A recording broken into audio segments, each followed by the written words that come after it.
রাজ্যে বিধানসভা ভোট হয়ে গিয়েছে, আর ভোটের প্রচারের সময় প্রতিপক্ষকে নিশানা করতে গিয়ে বিভিন্ন মন্তব্য করতে শোনা যায় বিভিন্ন দলের নেতা নেত্রীদের। তার মধ্যে কিছু কিছু মন্তব্য তো এমন ছিল যেগুলিকে ঘিরে রীতিমতো শোরগোল পড়ে যায়, চলে ব্যাপক চর্চা। এবার নির্বাচনী প্রচারের সময় কেন্দ্রীয় স্বরাষ্ট্রমন্ত্রী অমিত শাহর একাধিক মন্তব্যকে কেন্দ্র করে তার বিরুদ্ধে অভিযোগ দায়ের এক ব্যক্তি।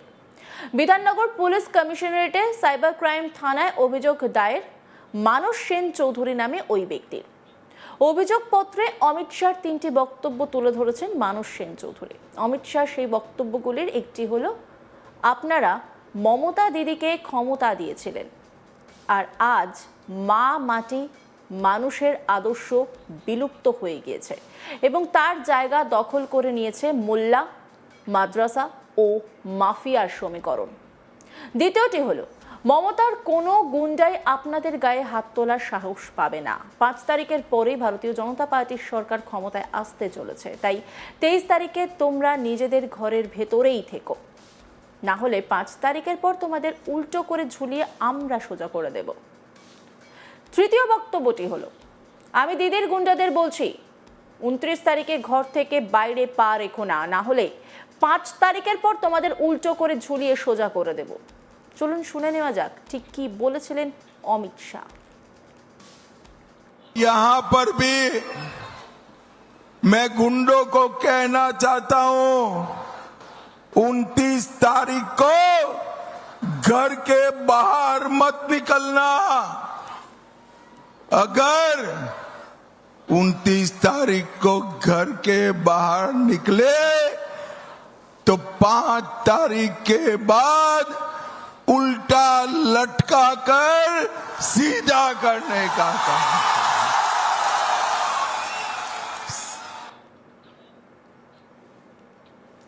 শুনলেন তো কি বলেছিলেন অমিত শাহ।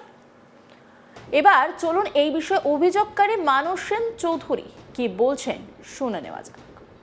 ব্যাপারটা হচ্ছে যে আমি গতকাল cyber crime police station Bidhannagar তার আইসির সঙ্গে দেখা করতে যাই একটা অভিযোগ জানার জন্য, একটা কমপ্লেন করার জন্য।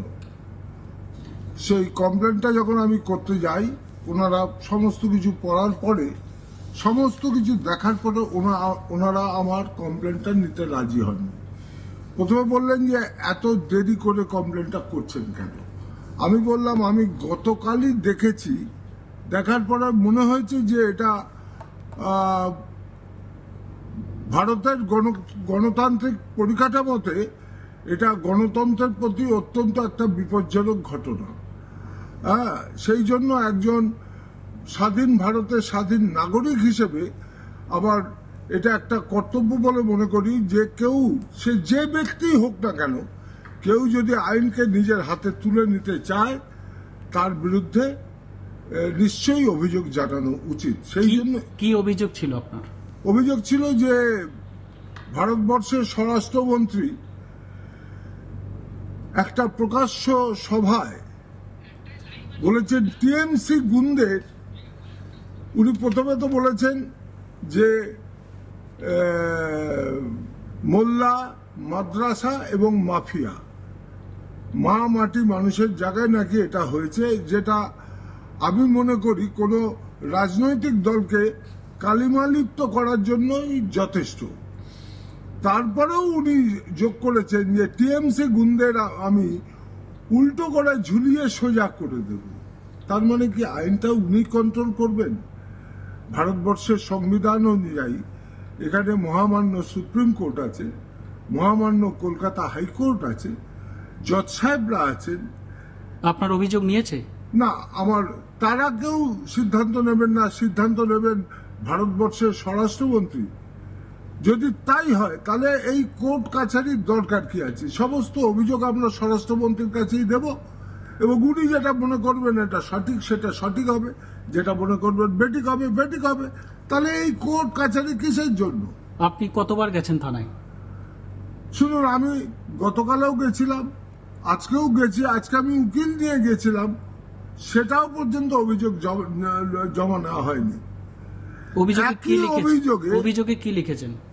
অভিযোগে লিখেছি যে যেটা ঘটনা সেটাই, যে উনি এরম ভাবে প্রয়োজনমূলক বক্তব্য পেশ করতে পারেন কি? ভারতের সংবিধান কি তাকে এই ক্ষমতা দিয়েছেন? আমি সেটাই জানতে চাইছি। আর যদি না দিয়ে থাকেন, এই সমস্ত সমাজ বিরোধী কথাবার্তার জন্য তার বিরুদ্ধে কোনো অ্যাকশন নেওয়া হবে না কেন? ওই থানায় আপনি কি একটা বলছিলেন? ওই থানাতেই আমি শুনেছি আরেকজন ভারতের একজন সাংসদ নাকি বলেছেন, এবং কি কথা বলেছেন আমি তাদের দেখিনি, শুনেছি যে তার বিরুদ্ধে অভিযোগ হয় এবং সেটা এফআইআর হয়।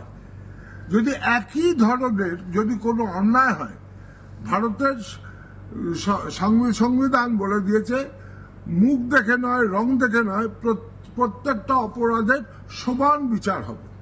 তা একই অপরাধে যদি একজনের বিরুদ্ধে এফআইআর হয়, তাহলে একই ধরনের অপরাধে আরেকজনের বিরুদ্ধে এফআইআর হবে না কেন? এটাই আমার প্রশ্ন। এখন আপনি কি করবেন? এখন আমি এটাকে থ্রু স্পিড পোস্ট পাঠিয়ে দেব। তারা পান, তারা দেখুন, দেখে তারা সিদ্ধান্ত নিন কি করবেন তারা। কোর্টে যাওয়ার কি পরিকল্পনা আছে আপনার? সেটা ভবিষ্যৎই কথা বলবে, সেটা ভবিষ্যৎই কথা বলবে। শুনলেন তো মানুষবাবুর বক্তব্য। যদিও মানুষবাবুর দাবি তার অভিযোগ নাকি থানা দায়ের করতে চায়নি, তাই স্পিড পোস্টের মাধ্যমে অভিযোগ দায়েরের সিদ্ধান্ত নেন তিনি। উল্লেখ্য, সম্প্রতি অভিষেক ব্যানার্জির বিরুদ্ধে বিধাননগর সাইবার ক্রাইম থানায় একটি এফআইআর দায়ের হয়েছে। রাজীব সরকার নামে এক ব্যক্তির অভিযোগের ভিত্তিতে অভিষেকের বিরুদ্ধে ওই এফআইআর দায়ের হয়, আর তারপরে মানুষবাবুর এই অভিযোগ। সেক্ষেত্রে এটা কি অভিষেকের বিরুদ্ধে এফআইআরেরই বদলা? এমনটা প্রশ্ন তুলতে শুরু করেছেন অনেকেই। অভিযোগকারী কি বলছেন শুনুন।